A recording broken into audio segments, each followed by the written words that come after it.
Hello, guys, and welcome to Zanu Project Rethink ZPR. And my name is Franck Zanu, your host. And I want to thank everyone. I just celebrated my birthday, May 23rd. And I got so many greetings, but I love and I'm passionate about ZPR because it's become clearer and clearer to me based on the feedback I'm receiving from all of you that yes, there are certain topics, if I believe that I can look at it from a different angle that would have some people rethink their conclusions, I would. And that is what I try to do every time. Recently, something happened. The media just brushed over it. But I want to tell you, it got my heart racing.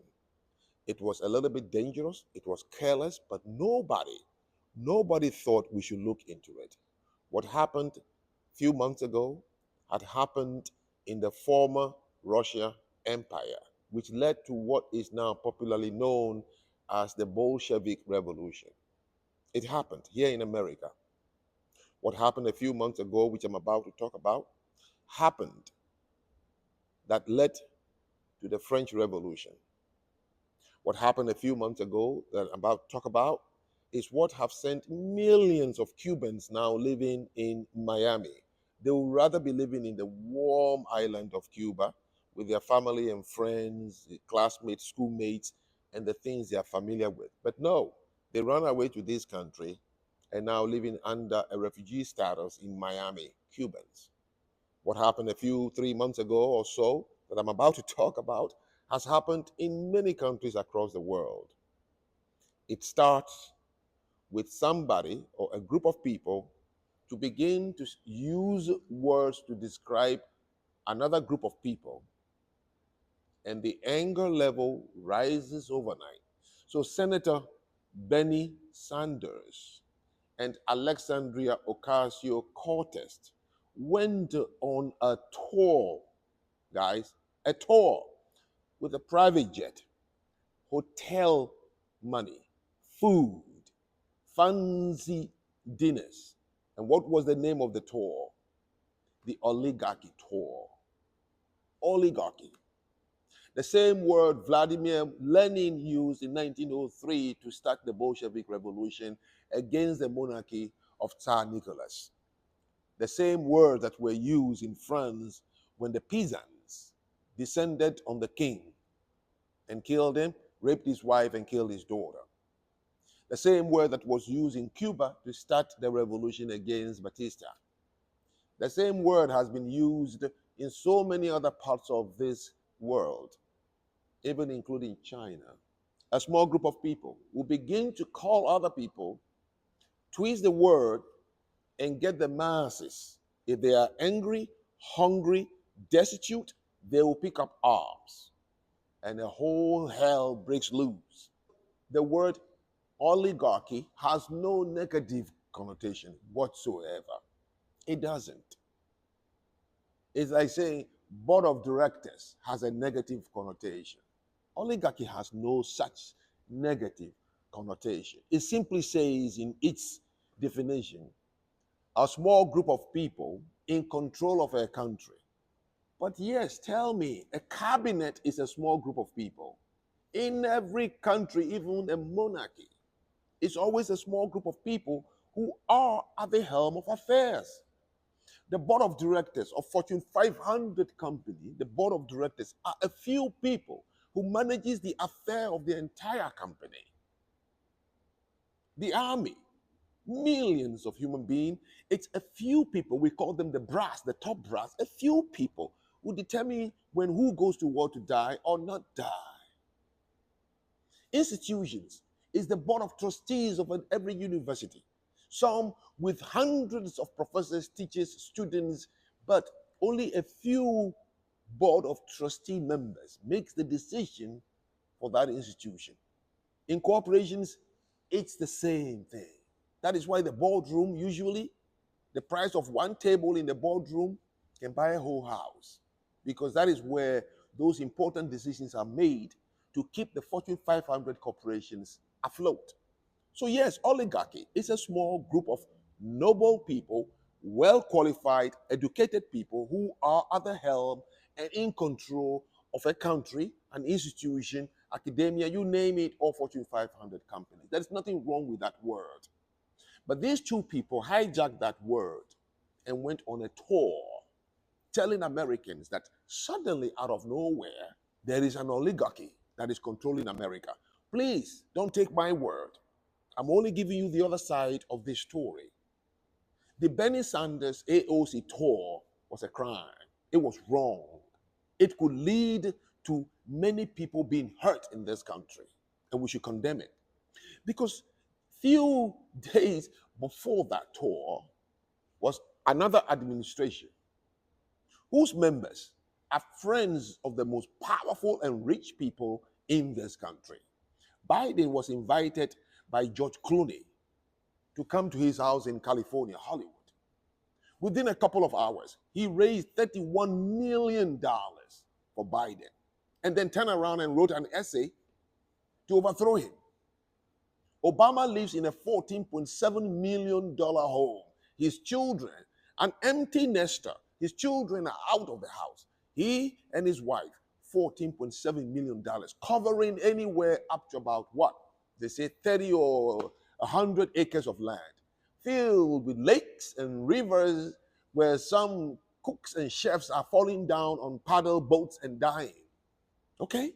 Obama and his wife, 14.7. Now, not only that, he has a home in Chicago that is worth somewhere in the millions, another home in Washington, D.C. that is worth. Bernie Sanders, according to Forbes magazine, just 2025, he is estimated to be worth 3.3 million US dollars. A senator. AOC got into Congress straight from a bar. Today, I don't know it. I haven't seen it.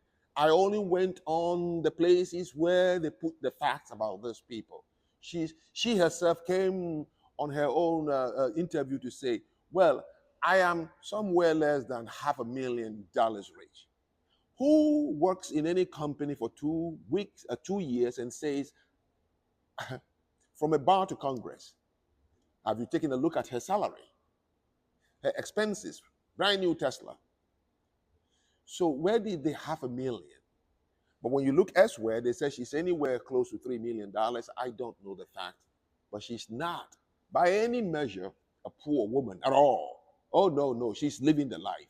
They were able to use a chartered plane to go around this country, talking to people they know are easily moved with anger, pointing fingers to an administration that defeated them in the election of 2024, just because that administration has done something others didn't do. It has Elon Musk and a group of Americans who said, we also have watched the waste and the fraud that is going on. But we are smart people. We have means to be able to detect and correct things as we go.